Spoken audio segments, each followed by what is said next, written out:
Bonjour à toutes et à tous et bienvenue dans cet entretien exclusif avec le chef de l'État, le président Patrice Talon, qui nous reçoit au palais de la Marina.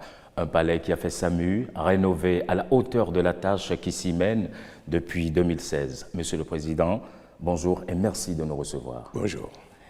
Bonjour Marie-Léa, très heureux de co-conduire cet entretien avec vous. Bonjour Monsieur le Président. Bonjour. Serge Ayaka, bonjour à tous. Dans les prochaines minutes, nous allons faire le tour de l'actualité. Nous allons parler politique avec surtout l'après-Talon bien agité dans le landerneau politique depuis quelque temps. Et à cette allure, une question, le PAG focalise-t-il toujours les attentions? Nous allons parler de diplomatie, évoquer surtout le Niger, les conflits actuels. Nous allons surfer sur le cœur battant du Bénin d'aujourd'hui et envisager avec Monsieur le Président l'avenir. Monsieur le Président, vous étiez donc devant l'Assemblée nationale le 21 décembre dernier. Au-delà du message que vous avez délivré, pouvez-vous nous dire aujourd'hui, dire au peuple béninois, comment va le Bénin? Je l'ai dit devant la représentation nationale et je l'ai dit avec foi et sincérité. À mon sens, le Bénin va bien. C'est vrai, nous venons de loin. Il y a des raisons bien légitimes d'être impatients, de voir que les choses ne vont pas aussi vite qu'on l'espérait. Mais de manière globale, dans tous les secteurs de vie, le Bénin va plutôt bien. Et vous avez vanté suffisamment de progrès économiques, mais avez-vous l'impression, Monsieur le Président, que vos concitoyens ressentent ces progrès économiques dans leurs assiettes, dans leurs poches? De toutes les façons, ils sont nombreux, surtout de l'opposition, à penser le contraire de tout ce que vous avez dit.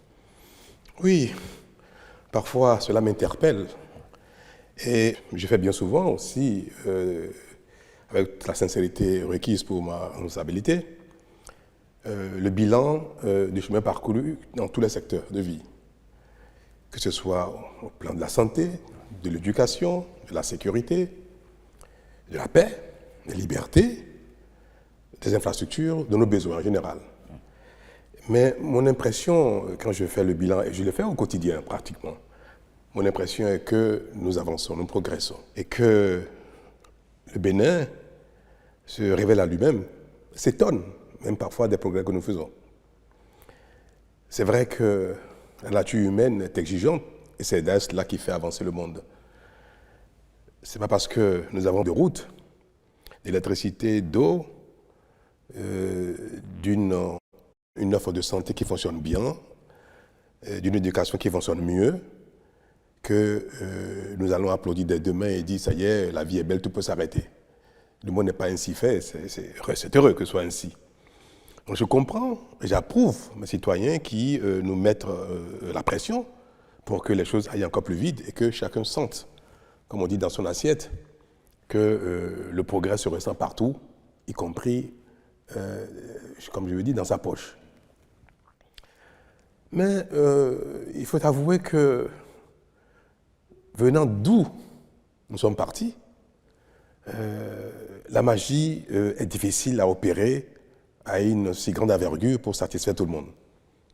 Et pour ma part, le fait que le pouvoir d'achat des Béninois, la majorité des Béninois n'ait pas augmenté, ce qui est vrai, parce que malgré nos efforts, bien que les gens travaillent de plus en plus, gagnent parfois même, améliorent leurs revenus, la vie est de plus en plus chère en raison de la conjoncture internationale. Et les denrées que nous produisons ici, même si les prix n'augmentent pas beaucoup, une bonne partie de ce que nous consommons provient de l'extérieur. Et l'augmentation des revenus n'est pas à la hauteur de l'augmentation du coût de la vie.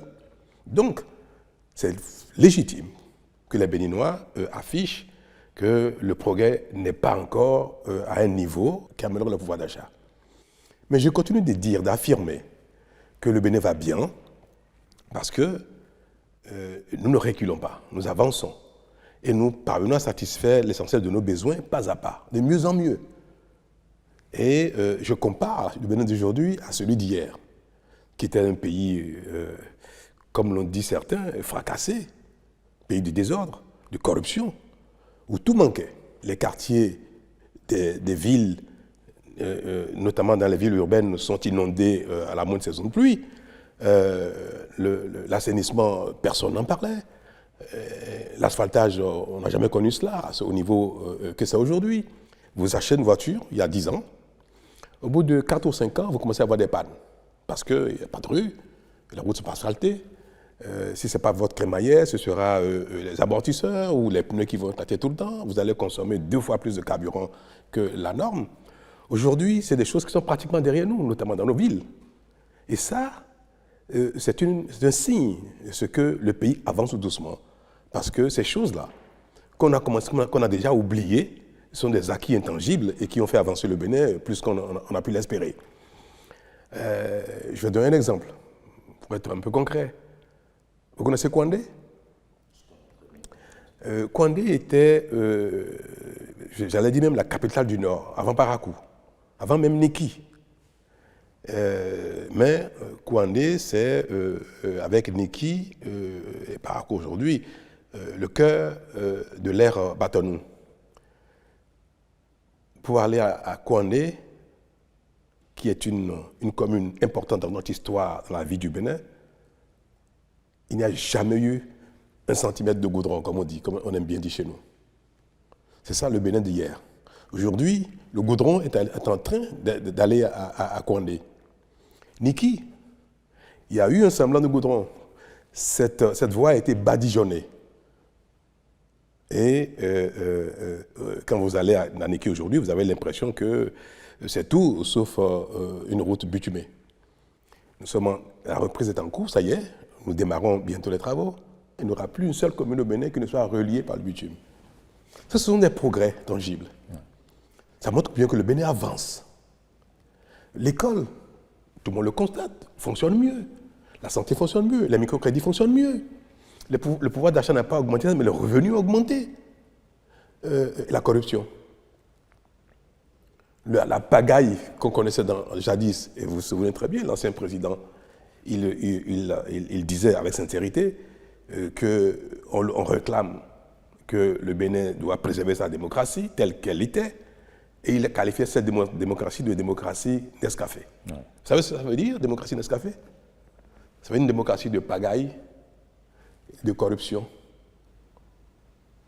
C'est ça ce que ça veut dire. Ouais. Donc le président béninois, d'alors, qualifiait notre démocratie d'une démocratie de pagaille, c'est-à-dire d'anarchie et de corruption. Est-ce qu'on n'a pas raison de corriger cela pour que le Bénin ne soit plus un pays de pagaille et de corruption? Non, effectivement, il y a des domaines dans lesquels le Bénin n'a pas progressé. Ouais. Et lesquels? Oui, justement, parlons de ces points. Dans la pagaille, on n'a pas progressé. Dans la corruption, on n'a pas progressé parce que le Bénin est de moins en moins corrompu et la pagaille n'est plus de ce monde.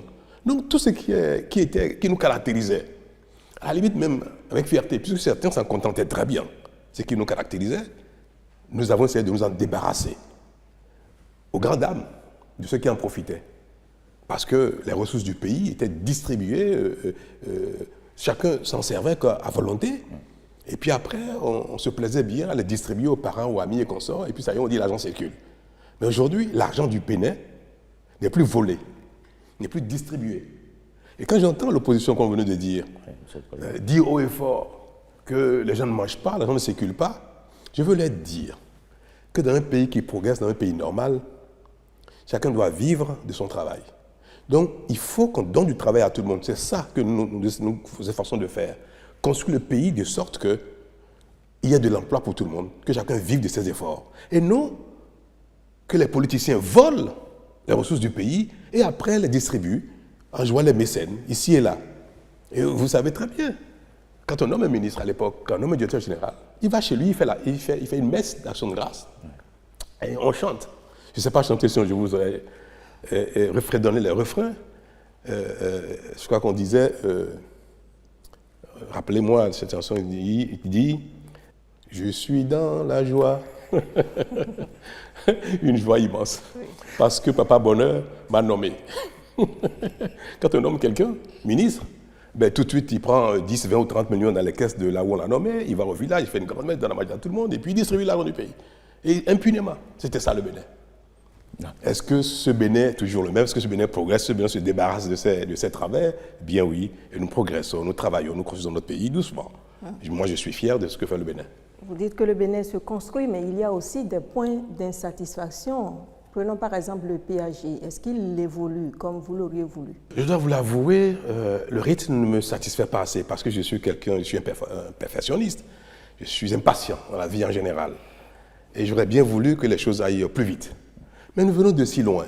Nous venons de si loin que aller plus vite peut relever de l'utopie. Le Bénin n'est pas si riche que ça. Nous n'avons pas de pétrole, nous n'avons pas de diamants, nous n'avons pas de forêts que nous vendons. Mais nous vivons de nos efforts, de nos économies, de ce que chaque Béninois met dans la caisse de l'État. Et aujourd'hui, c'est avec ça que nous parvenons à améliorer nos infrastructures, à satisfaire nos besoins essentiels. Et nous avons connu, le monde a connu Covid, la guerre en Ukraine est en cours. Aujourd'hui, il y a d'autres foyers de tension. Les taux d'intérêt ont augmenté partout dans le monde. Donc, nous sommes dans un environnement plus difficile. Et tous les pays du monde vivent cet environnement-là. Vous avez vu en Amérique du Sud, la situation en Argentine et autres, qui est quand même très, très difficile. Mais est-ce que le Bénin, dans ce contexte global si difficile, parvient à avancer mieux que les autres? Parfois, pour savoir si on avance, il faut regarder ce qui se passe derrière soi, pour savoir si on avance. Et je pense que dans le contexte global, le Bénin fait beaucoup d'efforts, et le Bénin n'est pas dans une situation aussi chaotique que d'autres. C'est ça qui nous permet de dire, le monde va mal, c'est difficile, les conditions de vie sont pénibles. Et malgré tout, le Bénin parvient tout doucement à tirer son épingle du jeu. Et c'est pour ça que tout le monde nous envie. C'est pas parce que le Bénin est un paradis déjà, et que tout le monde vit très bien, tout le monde a le pain quotidien, que nous sommes enviés. C'est parce que nous résistons mieux, nous faisons beaucoup plus d'efforts que les autres, et nos efforts payent, et ça se voit, tout le monde le voit. Donc, certes, nous n'avons pas encore atteint le plein emploi au Bénin, le pouvoir d'achat n'est pas à un niveau satisfaisant, mais si nous continuons à ce rythme-là, dans les 5, 10, 15, 20 années à venir, nous allons atteindre notre objectif, il y aura le plein emploi au Bénin, le pouvoir d'achat sera suffisamment élevé pour satisfaire nos besoins essentiels, et nous constaterons en faisant le bilan que le Bénin a progressé, que le Bénin va bien, que le Bénin a corrigé ses travers, et que ceux qui aujourd'hui chantent un passé qu'ils regrettent, ils font la gloire d'un passé qu'ils regrettent, c'est plutôt un passé de chaos. Et ça, on ne peut pas souhaiter que le Bénin retourne à ce stade-là quand on aime son pays, quand on s'aime soi-même. Oui. Alors, Monsieur le Président, vous l'avez rappelé, le rythme auquel le PAG il avance, il ne vous convient pas visiblement, mais dans un contexte de dernier mandat, où dans votre équipe, les cœurs battent déjà pour l'après-talon, est-on encore entièrement dévoué et mobilisé autour du PAG? Je le constate bien. Hein. Moi, je n'ai pas l'impression que l'ardeur a baissé et que mes collaborateurs les plus proches font moins d'efforts parce que nous sommes dans la dernière ligne droite. Au contraire, je vois que les gens sont épuisés, c'est vrai, parce qu'on leur en demande beaucoup, le pays leur en demande beaucoup, et moi je suis très exigeant. Mais, bien que les gens, et c'est légitime, hein, tout le monde, bien que tout le monde ait les yeux rivés déjà un petit peu sur l'avenir du pays, sur 2026, qu'est-ce qui va se passer, et qui vont être les dirigeants de demain, c'est une question légitime. À laquelle tout le monde pense un petit peu. Mais cela, pour autant, n'a pas émoussé l'ardeur de ceux qui ont la tâche. Moi, j'ai bien le sentiment, et c'est ce que je vois, je constate, qu'il n'y a pas de faiblissement des efforts qui sont produits par les uns et les autres. En tout cas, tout au moins en ce qui concerne l'administration, les divers responsables au plus haut niveau qui conduisent la mise en œuvre du PAG avec moi. Donc, je veux vous rassurer que la fin du mandat qui s'annonce, normal d'ailleurs, tout finit bien un jour, n'a pas du tout émoussé l'ardeur des uns et des autres. Alors votre équipe est à la tâche, vous l'assurez, mais on sent bien dans le landerneau politique qu'il y a de l'échauffement, notamment parmi vos soutiens. Parlons par exemple de la tendance à la suscitation de candidatures pour 2026. Dans ce registre-là, on voit particulièrement actifs les soutiens de votre ami Olivier Bokor à travers la dynamique OB26. Alors, cela semble-t-il valu à l'un de vos ministres une démission? Vous savez, comme je viens de vous le dire, cela me paraît bien légitime qu'il y ait une attention particulière sur 2026, parce que 2026 va arriver, même si c'est dans encore 2 ans. Et la vie politique, la compétition politique rythme notre vie au quotidien. L'avenir, pareil, est rythmé aussi, tout ce qui vient devant est rythmé aussi par les échéances politiques. Donc c'est tout à fait normal, tout à fait évident que certains se dépêchent déjà de s'imaginer quelle va être la bonne succession. Mais ce n'était pas bien que des responsables politiques de haut niveau, membres du gouvernement, qui ont été acteurs de la réforme du système partisan, parce que nous avons tous noté que le système partisan tel qu'il était et le modèle politique dans lequel nous étions, le modèle de compétition politique, ne permettait pas la bonne gouvernance et occupaient les uns les autres constamment dans l'arène politique au détriment de la gouvernance du pays. Et nous avons dit également qu'il fallait réduire l'envergure des chapelles politiques pour qu'il y ait plutôt de la cohérence dans l'action de gouvernance de ceux qui accèdent au pouvoir. Aujourd'hui, cette réforme est un succès. Nous avons vu qu'il y a moins de partis politiques, les groupes sont plus homogènes. L'Assemblée nationale aujourd'hui comporte 3 partis politiques et si les choses continuent ainsi, nous aurons à l'avenir peut-être maximum 4 ou 5 grands partis au plus au Parlement. Et nous avons également, dans la réforme, souhaité, et cela a été acté dans tous les dispositifs de la réforme, que ce sont les partis qui font la compétition, qui produisent les candidats, qui font la promotion des candidats et qui présentent les candidats, notamment aux élections communales, les élections législatives. Et que, y compris pour l'élection majeure, il fallait que ce soit les partis qui soient à l'initiative et adoubent les candidats pour qu'il y ait une cohérence entre la gouvernance au niveau central, au niveau législatif et au niveau local. Toute chose indispensable à la bonne marche d'un pays en développement. Alors, aujourd'hui, aucun parti politique ne s'est encore lancé dans le choix des candidats. Ni le Bloc républicain, ni l'Union progressiste, ni les démocrates, ni l'FCBE, autre encore. Personne n'a encore fait ça. Et les organes des partis n'ont pas encore ouvert la compétition à leur sein. Et comment on peut voir quelqu'un qui a été au cœur de la réforme, notamment le ministre auquel vous faites allusion, ignorer son parti politique, ignorer cette réforme, ignorer cette bonne disposition qui, aujourd'hui, gouverne notre pays en matière politique, et commencer à faire la promotion d'un candidat, son candidat à lui, ce qu'il estime être peut-être le meilleur candidat pour lui pour 2026, au mépris de tout ce que nous sommes en train de bâtir ensemble. Et c'est bien pour ça que je l'ai rappelé à l'ordre. Mais est-ce que cela n'est pas légitime? Qu'il faut préserver nos petits acquis qui sont en train de se renforcer. Donc pour moi, le moment n'est pas encore arrivé. Les partis n'ont pas encore ouvert la compétition. Laissons-leur le temps d'ouvrir la compétition. Et ceux qui sont candidats vont faire la course au sein de leurs organes politiques. Mais il n'y aura pas de candidat au Bénin sans les partis politiques à l'avenir. Ce sont eux qui vont décider, qui vont adouber les candidats, leurs élus vont donner les parrainages, et il faut souhaiter que ce soit ainsi, pour qu'il y ait de l'ordre, qu'il y ait de la discipline, que le pays fonctionne conformément à une ligne directrice. Oui. Donc, il ne faut pas permettre cela. Vous avez parlé de mon ami, Olivier Boko. Oui. Moi, je ne sais pas s'il est candidat, je ne sais pas. Il ne vous l'a pas dit? D'abord, le moment n'est pas arrivé. Deuxièmement, je ne suis pas du genre à faire la promotion de ma famille, de mes amis, de mes proches en matière politique. Ce n'est pas mon genre. Donc, ce ne sont pas ce genre de critères qui vont déterminer, moi, mon choix pour la promotion d'un tel ou tel candidat. C'est pour vous dire que je ne suis pas dans un tel schéma, mais je suis à égale distance de tout le monde. On verra bien qu'est-ce que les partis vont décider demain ou après-demain en ce qui concerne les candidatures qui vont promouvoir en 2026. Mais est-ce si facile pour un président comme vous, qui est en fin de mandat, de rester vraiment à égale distance de tout le monde? Est-ce que vous-même, il vous arrive d'avoir certaines appréhensions quant à l'après-talon? La responsabilité me l'impose de rester serein, à égale distance, et de participer au renforcement de ce que nous avons mis en place comme nouvelle dynamique politique. Ce n'est pas évident parce que nous sommes des humains, on a nos sentiments, on a notre affection personnelle, mais qui sont des choses qu'il faut parvenir à étouffer quand on assume des responsabilités comme la mienne.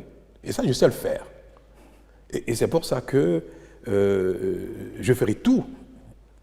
Je ne serai pas inactif, ça je peux vous l'avouer. Je ne serai pas inactif. Vous serez actif à partir de Je quand? serai actif parce que je suis un citoyen béninois, je veux que mon pays progresse, je veux que mon pays avance, je ne vais pas dire après moi le chaos.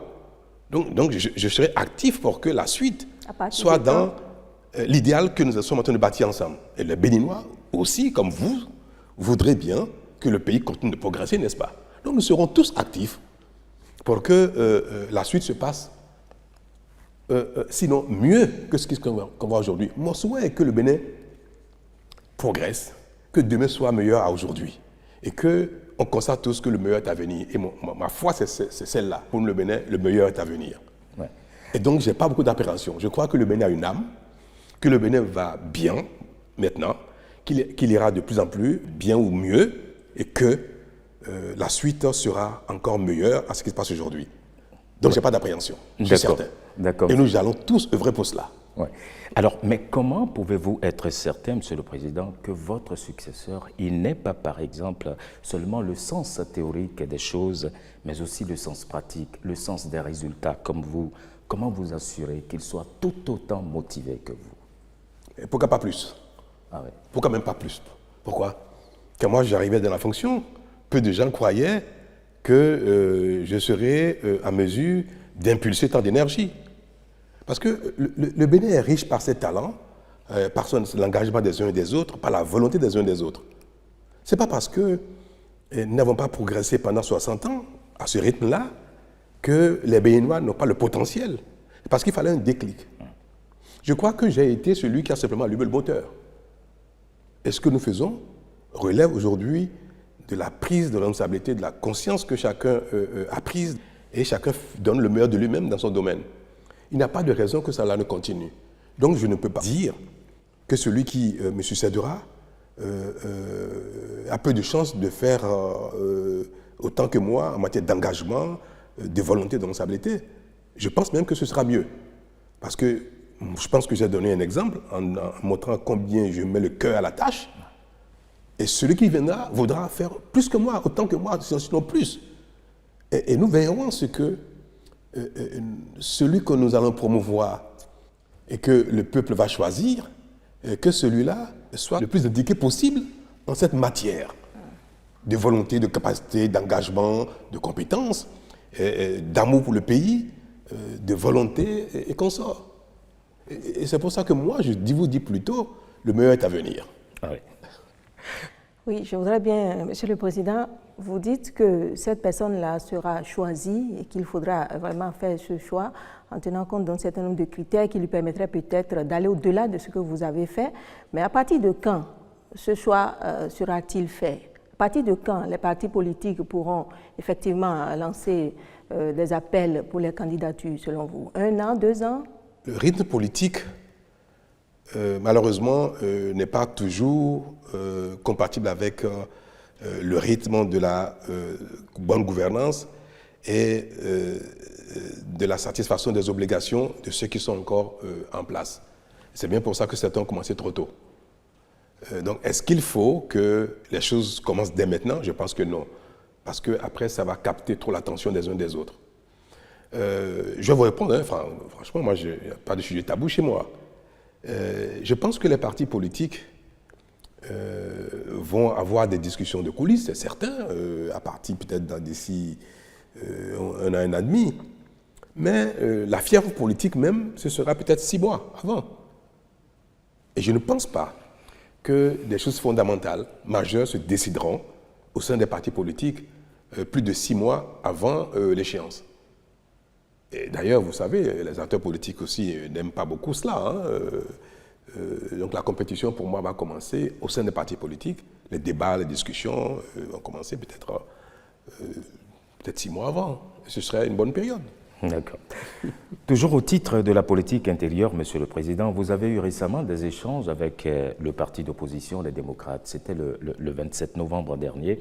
Au-delà du point d'accord sur l'audit de la liste électorale, quelques jours d'assises pour l'avenir, comme le demande ce parti, ne seraient-ils vraiment pas les bienvenus? Ou pensez-vous que c'est du temps perdu, Monsieur le Président? Moi, je n'ai pas compris ce que les démocrates appellent assises. ils ont des préoccupations, et parce qu'eux, ils en ont, ils pensent qu'il faut arrêter le pays, il faut que tout le monde aille s'asseoir sous la palabre pour échanger sur des sujets qui, pour moi, ne présentent pas d'intérêt particulier. Le pays n'est pas en crise. Il n'y a pas de crise sociale, il n'y a pas de crise politique. La démocratie fonctionne de mieux en mieux. Et je ne sais pas. Moi, je ne sais pas ce qu'ils voulaient dire par assise nationale. Ils ont évoqué 2 problèmes. Vous avez suivi l'entretien avec les démocrates. Ouais. Ils ont évoqué la nécessité d'auditer la liste électorale pour donner l'assurance à tout le monde que la liste est normale, convenable et qu'il n'y a pas de tripatouillage. C'est même pas qu'on sera pu se faire. J'ai donné mon accord. Est-ce qu'il fallait des assises pour qu'on donne satisfaction à une telle demande? J'ai même dit que l'État financerait le coût de cette audit et des corrections nécessaires. Et ils ont la main aujourd'hui pour trouver les experts qu'il faut pour auditer la liste librement, à la charge de l'État. Sauf s'ils décident de financer eux-mêmes, ce serait bien, le Bénin les remercierait. Pour ça, il n'y a pas besoin d'assises.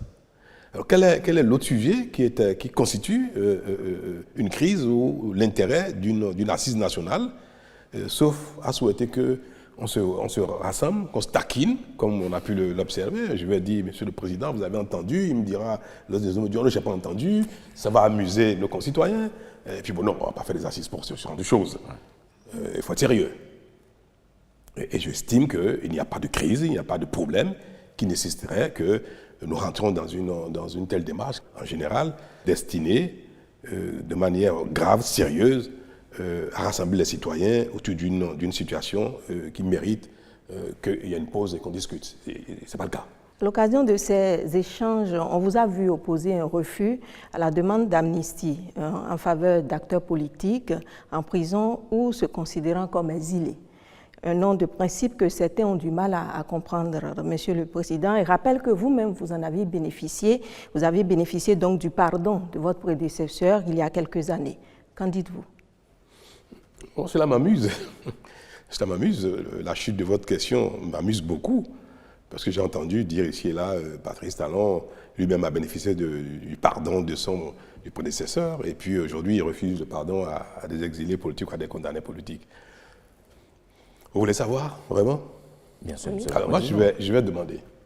Parce qu'il est important que les Béninois, le peuple béninois, sache ce qui se passe parfois au sommet de l'État, au niveau des plus gros responsables, à qui ils confient pour un temps notre destin commun.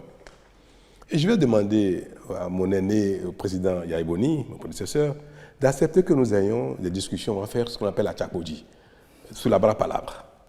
Et on va s'asseoir avec certains, puis on va parler, on va faire l'histoire, de rappeler les faits qui se sont passés à cette époque, notamment entre lui et moi. Mais qui ne sont pas des choses qui concernent vraiment le Bénin, parce que ça a été un conflit entre 2 personnes. Et ça, je l'ai rappelé un peu en 2016. Parce que des personnes qui ont été amies, j'ai été le soutien du président Eboni, après on ne s'entendait plus sur la façon dont le pays fonctionnait, sur la gouvernance du pays et sur la projection politique.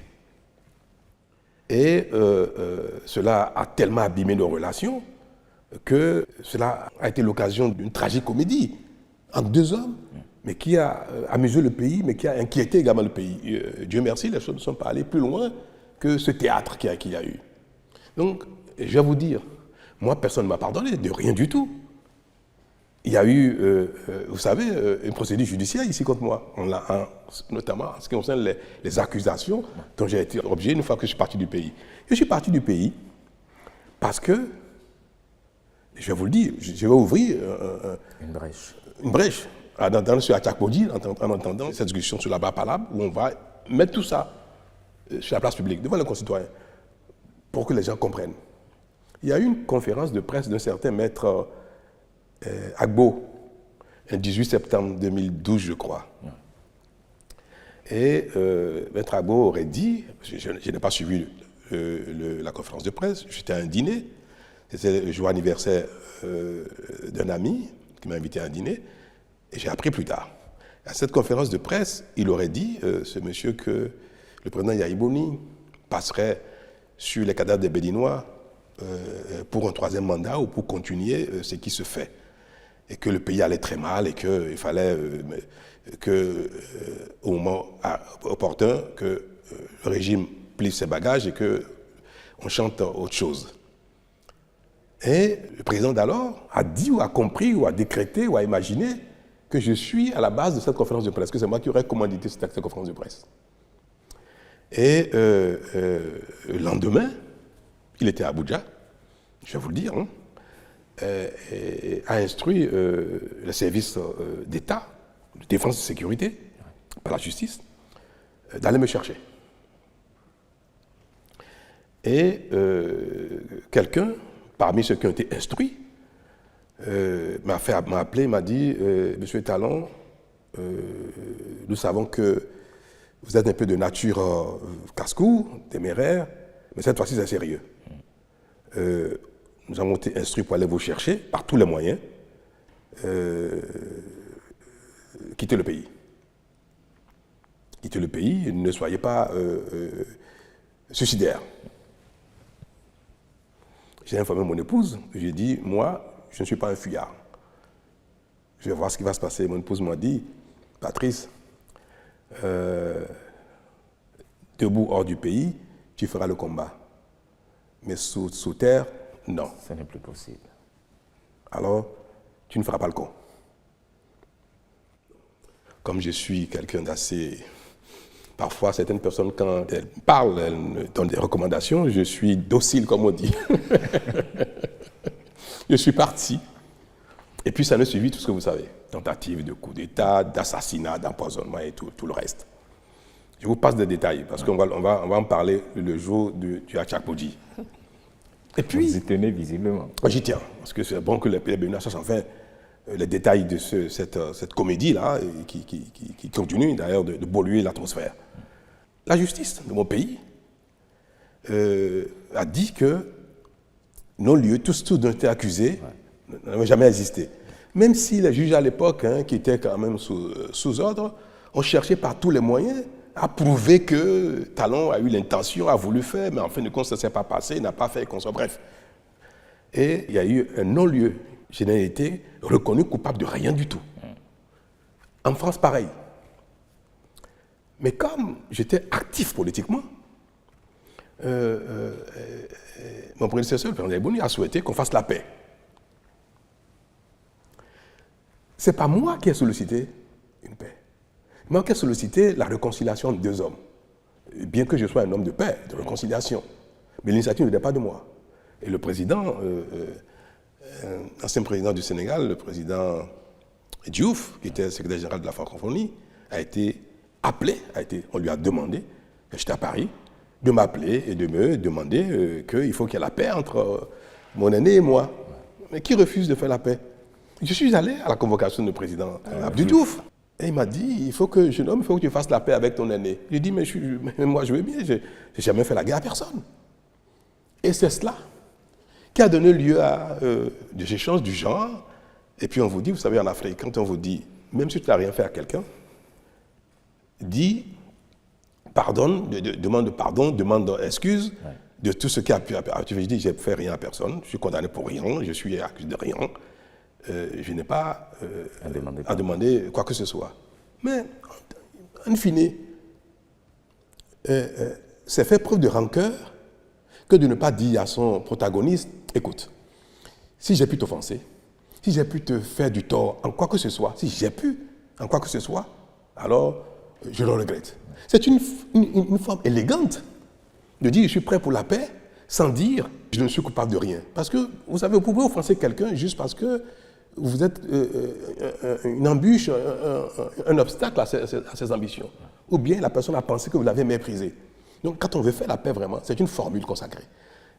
Et quand vous êtes à la presse, allez chercher les documents qui ont été publiés à l'époque, par lesquels Talon aurait dit, OK, on fait la paix, et lisez, vous allez voir ce qui a été dit. Et je n'oublie pas ces choses-là. Et j'ai dit, si j'ai pu vous faire du tort, du mal, de quelque manière que ce soit, alors là, je le regrette. Mais je suis un ami, mon aîné, président de mon pays. Ouais. Donc moi, je n'ai jamais demandé que Yabou me pardonne de quoi que ce soit, et il m'a pardonné de rien du tout. Parce que je n'ai rien fait, puisque je suis condamné pour rien et rien du tout. Oui.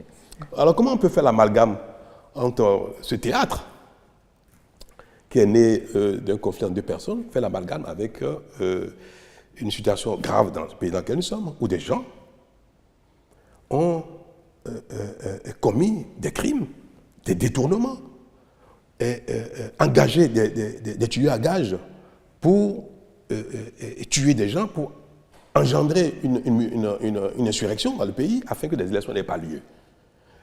Et puis on me demande, les gens ont été condamnés, et on me demande de les amnistier. Ce n'est pas amnistier une personne, parce que peut-être que les Béninois ne savent pas exactement le contenu de ce que demandent les démocrates. Qu'ils demandent d'ailleurs, même pour moi, sans sincérité. Ils n'y croient pas. Parce qu'ils demandent quelque chose qui n'est même pas possible techniquement.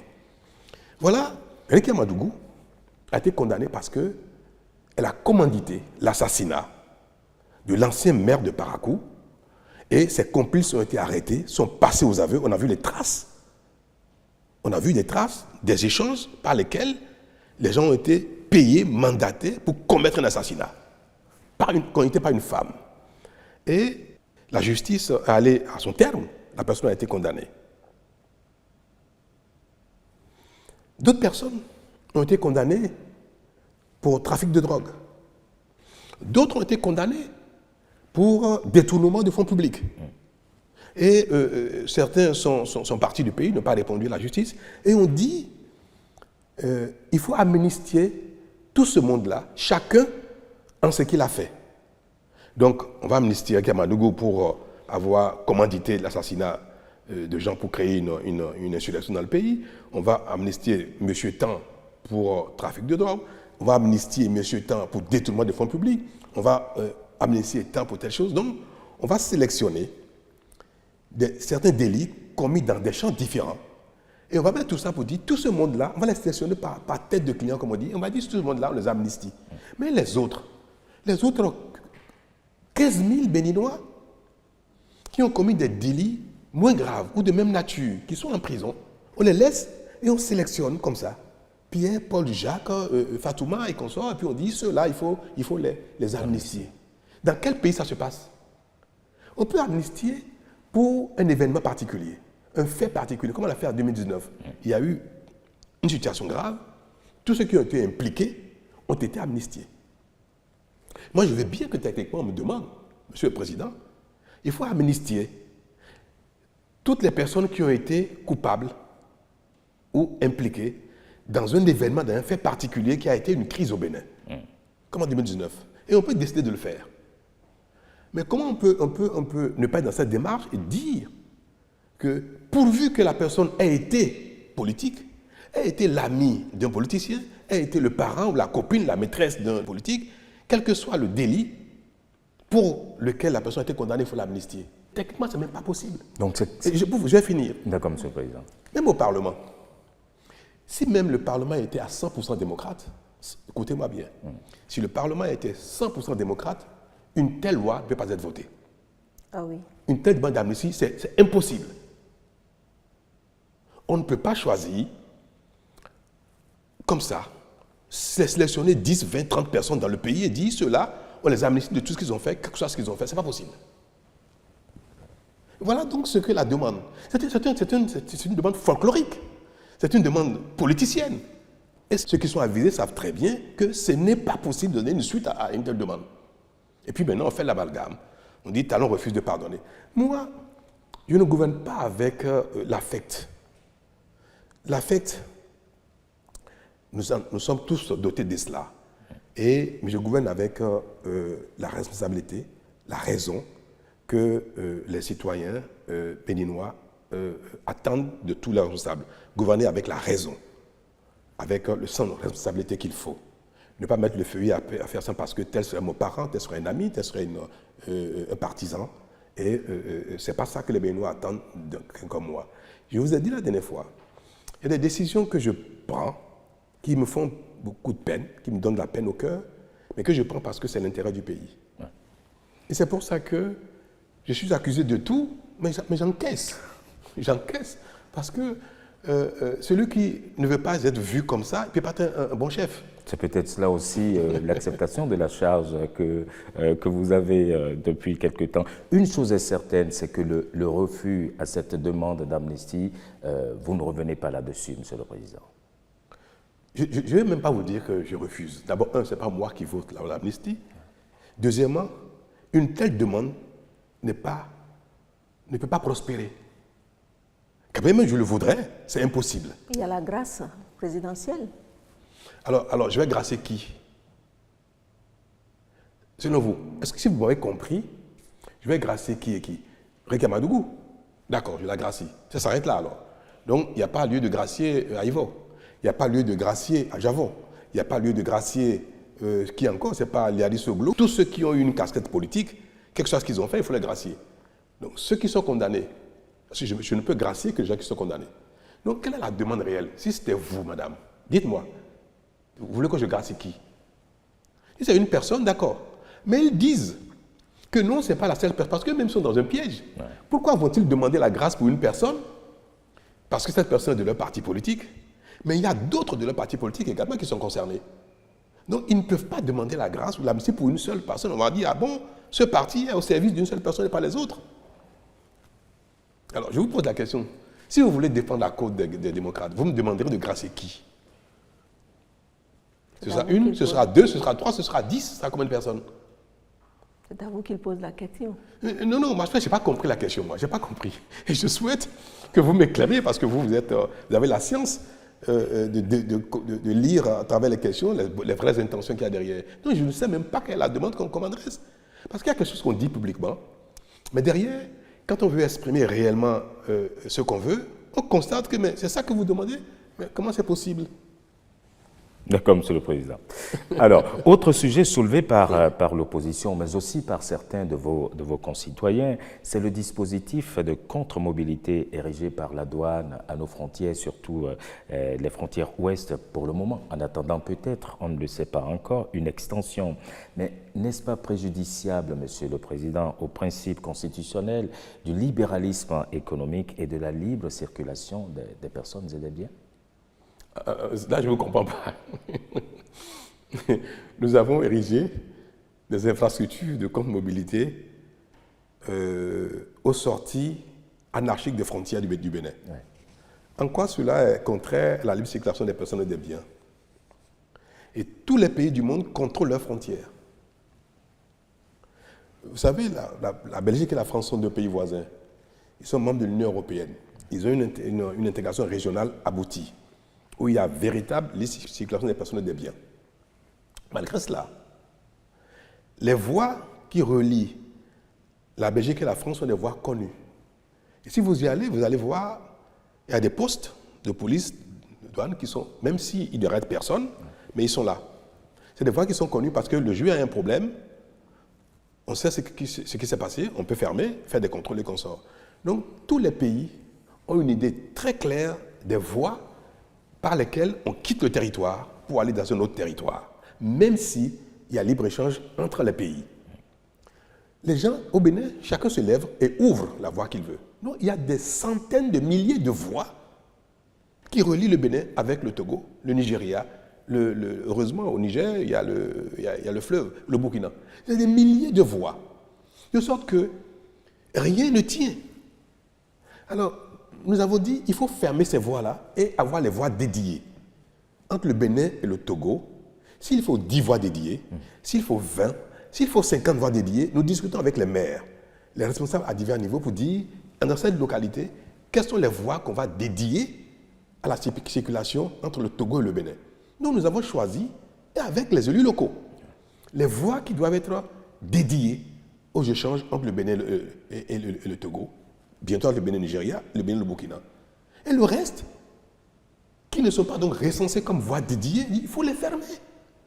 Donc nous cherchons les moyens de bord que nous avons pour fermer ces voies qui ne sont pas reconnues comme étant voies officielles de circulation entre le Bénin et les pays voisins. C'est tout ce qui est en train d'être fait. Et on dit que... mais moi je vous ai dit tout à l'heure une chose. Le Bénin ne sera plus un pays de démocratie Nescafé. Ce ne sera plus un pays de pagaille.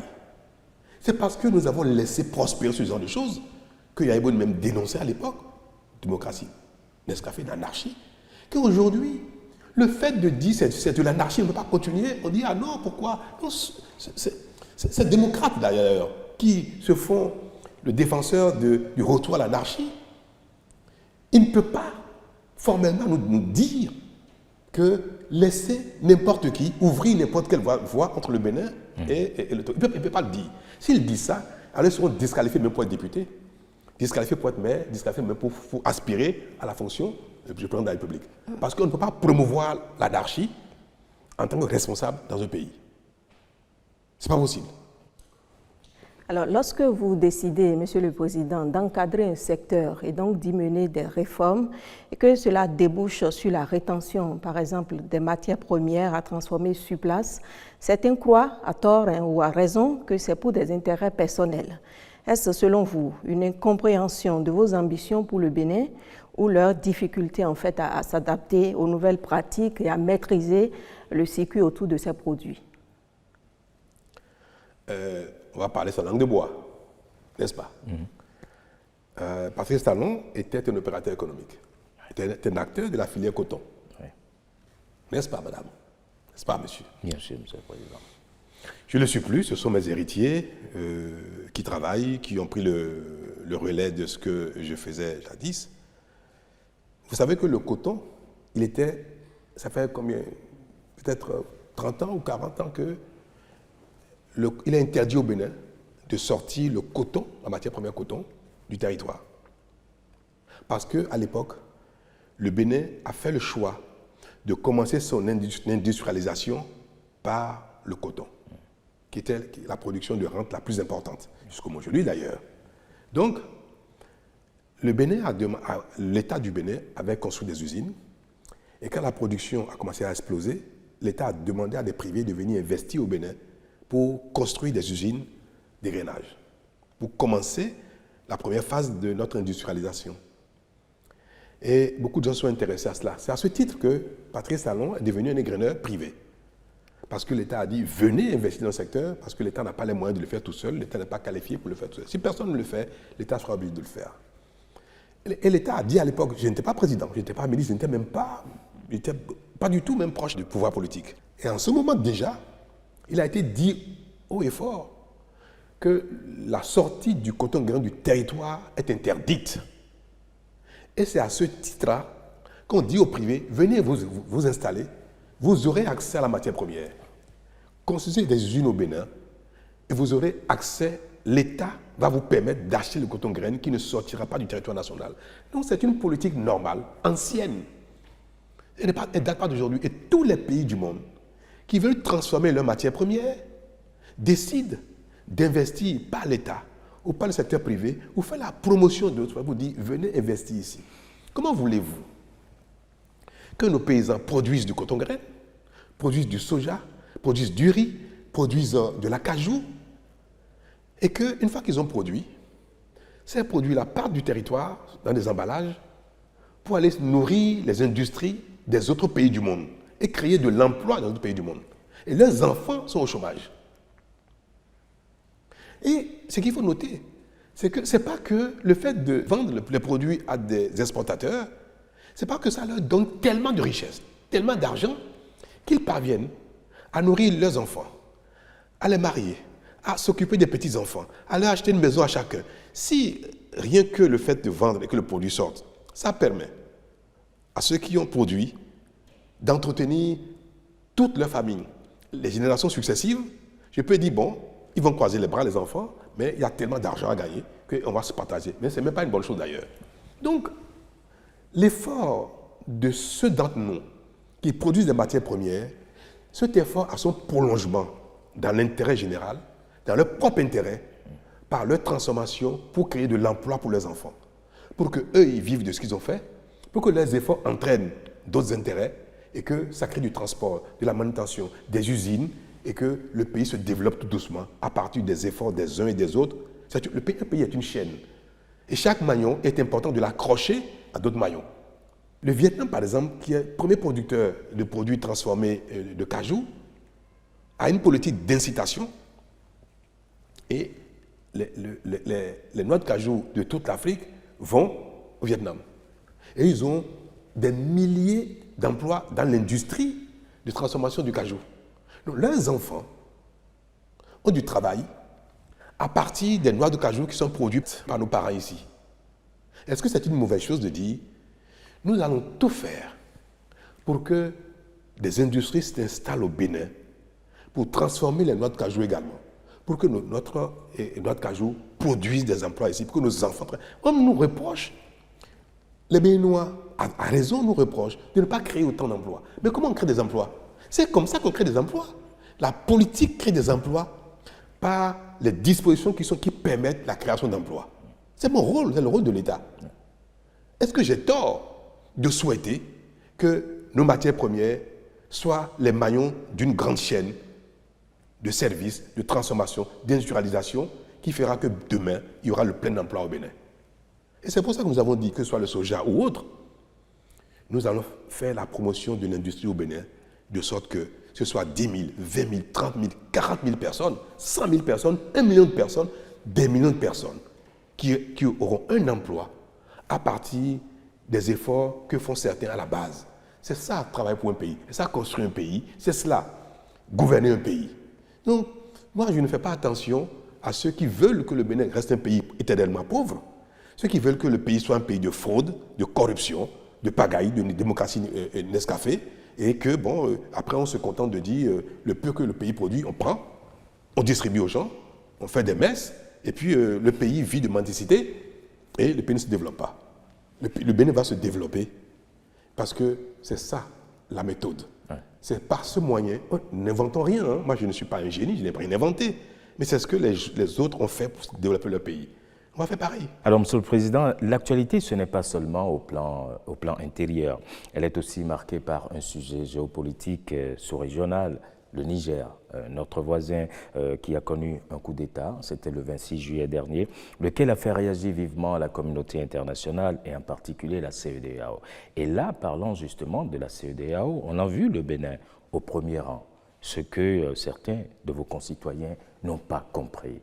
Alors franchement, Monsieur le Président, qu'est-ce qui a motivé votre position à l'époque et est-elle toujours alignée sur celle de la CEDEAO?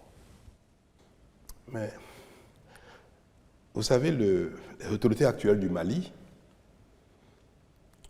sont arrivées par un coup d'État. Ouais.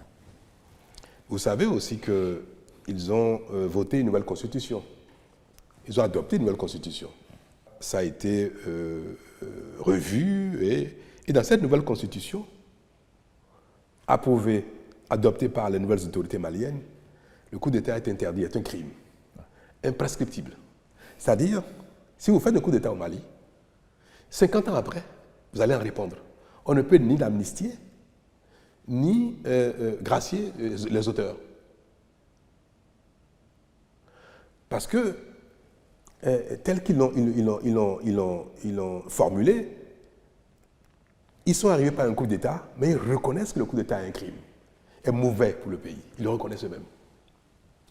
Alors, est-ce que dans ces conditions, pendant que les nouvelles autorités maliennes ont dit, bien que nous soyons arrivés par un coup d'État, nous disons qu'il ne faut plus jamais que le Mali connaisse un coup d'État, est-ce que pendant ce même moment, pendant qu'ils disent ça, qu'il y a eu un coup d'État au Niger, les Maliens peuvent dire, bon, chez nous c'est interdit, chez nous c'est un crime, on ne dit plus jamais, mais au Niger, on applaudit.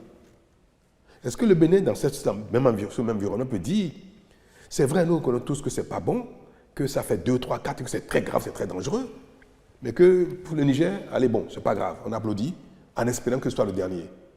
Pourquoi il n'y aurait pas un coup d'État au Bénin, au Togo, en Côte d'Ivoire, au Sénégal, pourquoi pas? Si nous applaudissons chaque fois qu'il y a un coup d'État, en disant, espérons que ce soit le dernier. Est-ce que c'est responsable? C'est pour ça que la CEDEAO a dit, trop c'est trop.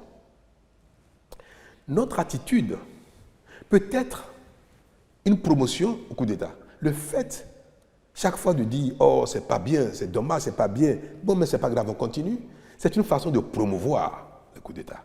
On ne peut pas être responsable et dire que notre cœur nous recommande de ne pas sanctionner, de ne pas réprimander ceux qui ont fait des fautes, parce que nous avons de la peine à réprimander, nous avons de la peine à condamner, nous avons de la peine à dire on sanctionne. Ne pas le faire est une faute, parce que vous faites la promotion du péché, vous faites la promotion du crime. Donc parfois on n'a pas le choix. L'attitude de la CEDEAO face au Niger, on n'avait plus le choix, parce que c'est devenu quelque chose de récurrent. Nous avons décidé Donc, la CEDEAO a décidé d'aller le plus loin possible pour dire plus jamais ça. Le plus loin possible, c'est dire que si quelqu'un le fait, voilà ce que nous allons faire. Parce que si vous dites ne plus jamais le faire, que vous ne faites rien, ce ne sera que des mots. Alors, quel est le moyen par lequel nous voulons vraiment dissuader les coups d'État? Ce moyen par lequel il faut pas le dire, il faut dire, cette fois-ci, on va le montrer. Bien que le Niger soit le pays siamois du Bénin, pays frère du Bénin, il était impératif que nous disions, sans tenir compte du fait que c'est Pierre a raison, Paul a raison, Pierre est le meilleur. Moi, je ne sais pas si les prochains dirigeants du Niger seront meilleurs que ceux d'hier. Je ne présume pas de cela. Et ce n'est pas le fait que Bazoum soit un ami que je dis qu'il ne doit pas quitter le pouvoir d'une manière ou d'une autre. Je dis simplement pour le principe, ça ne doit pas se passer ainsi. Et la communauté internationale, y compris donc la CEDEAO, a décidé de sanctionner, de dire que le bien peut être rétabli par la force. Le mal peut être combattu par la force. Le fait de dire que nous pourrions y aller par la force, c'est pour dire que si c'est un mal absolu, qu'il faut combattre, nous sommes prêts à le combattre, le mal même par la force. C'est ça la responsabilité d'un chef, et chef d'État. Mais ça ne veut pas dire que dans notre cœur, nous le souhaitions. Ça ne veut pas dire que qui veut faire la guerre par le cœur lui-même. Qui envoyer ses enfants au front juste pour le plaisir, ça n'existe pas ça. Donc, le message et la position de la CEDEAO, qui est également la position du Bénin, c'était le seul moyen dont nous disposions pour dire plus jamais ça.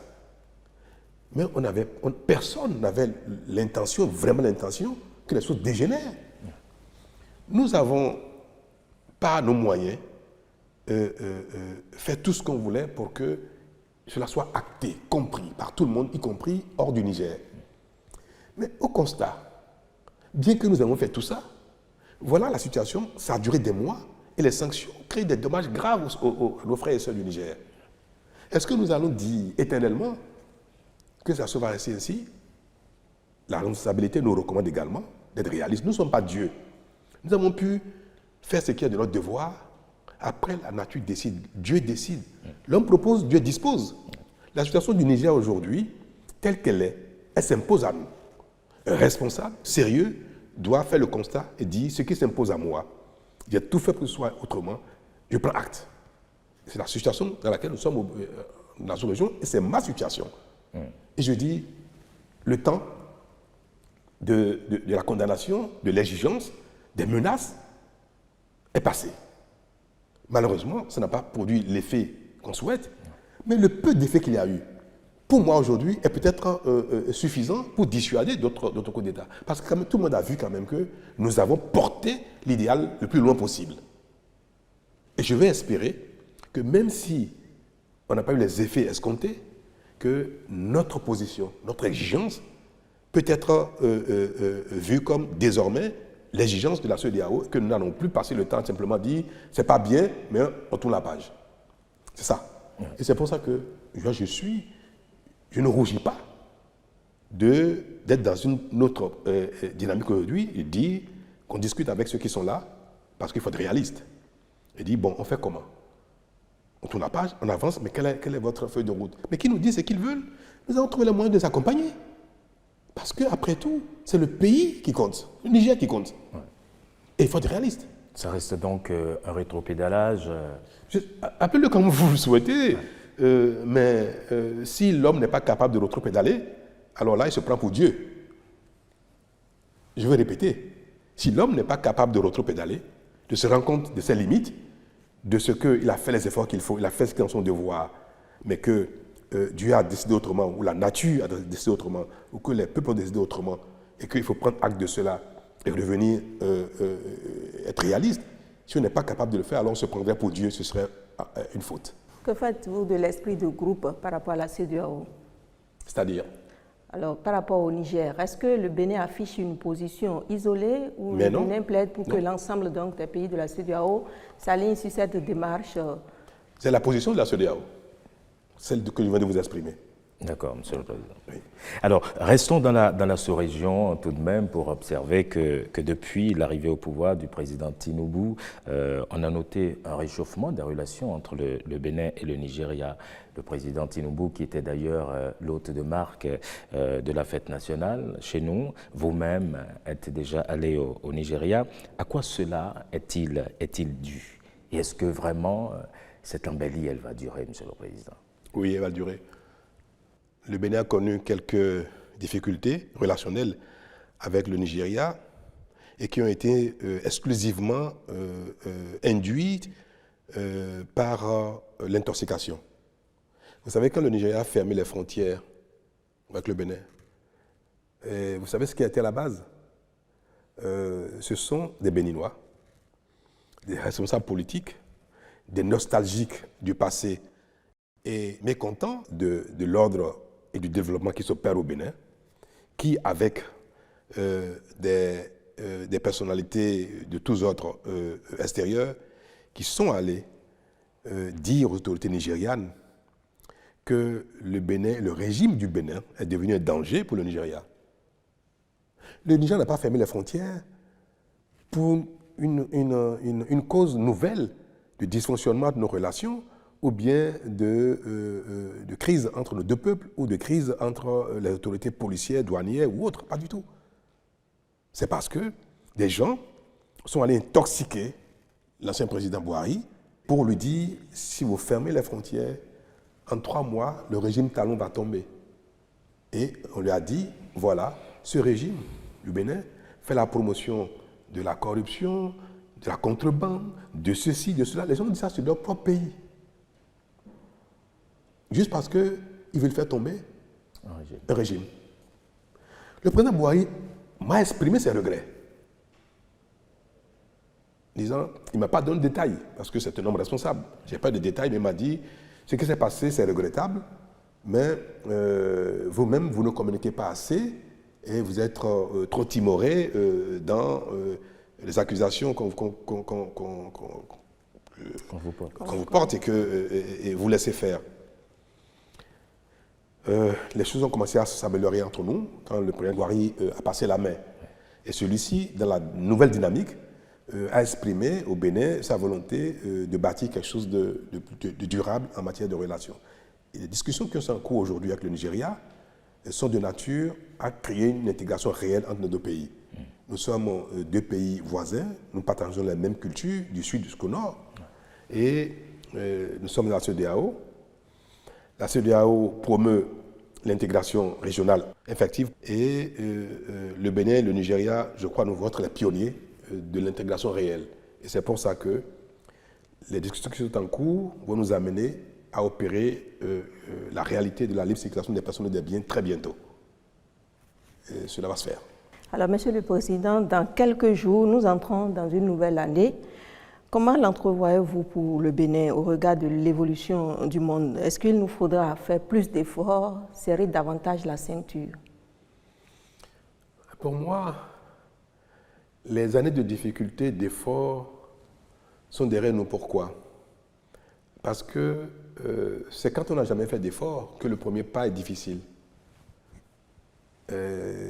Donc, nous n'allons pas continuer de dire il faut serrer la ceinture, il faut faire des efforts, parce qu'à l'époque, nous étions dans la pagaille, dans le désordre, et personne ne fait ce qui est de sa responsabilité. Je n'appelle plus ça effort, moi.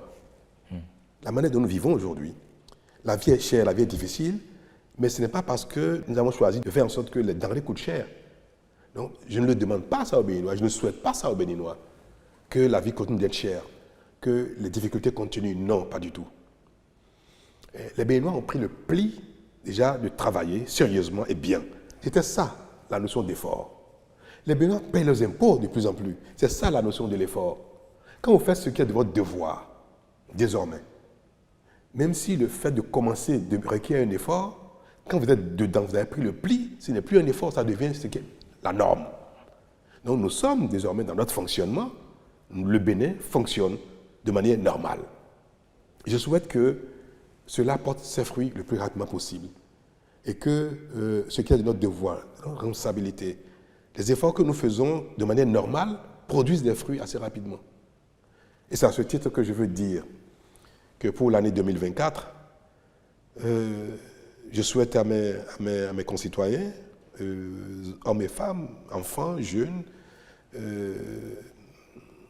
des personnes âgées, je souhaite que l'année 2024 soit une année féconde, une année qui apporte les fruits de nos efforts, qui nous apporte plus de sérénité, de satisfaction, nous apporte la santé, améliore notre bien-être, et soit l'année où notre façon d'exister, de vivre, de cohabiter ensemble, soit des meilleures possibles, pour qu'il soit agréable pour les Béninois de vivre entre eux, que pour les étrangers venus au Bénin soit quelque chose d'extraordinaire, où ils vont trouver un environnement de paix, de sérénité, de convivialité, de sécurité.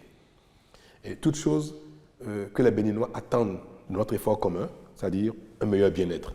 En 2024 sera une belle année pour nous, par la grâce de Dieu, par la grâce des membres de nos ancêtres, par la grâce de Dame Nature. C'est ma prière, et je sais que de plus en plus, nous sommes exaucés. Donc 2024 sera pour les uns et les autres une belle année. Et la vie sera de plus en plus belle pour les uns et les autres. Merci, Monsieur le Président. Nous arrivons au terme de cet entretien exclusif avec le chef de l'État, Monsieur le Président de la République. Merci de nous avoir reçus au Palais de la Marina. Merci et bonne fête de fin d'année.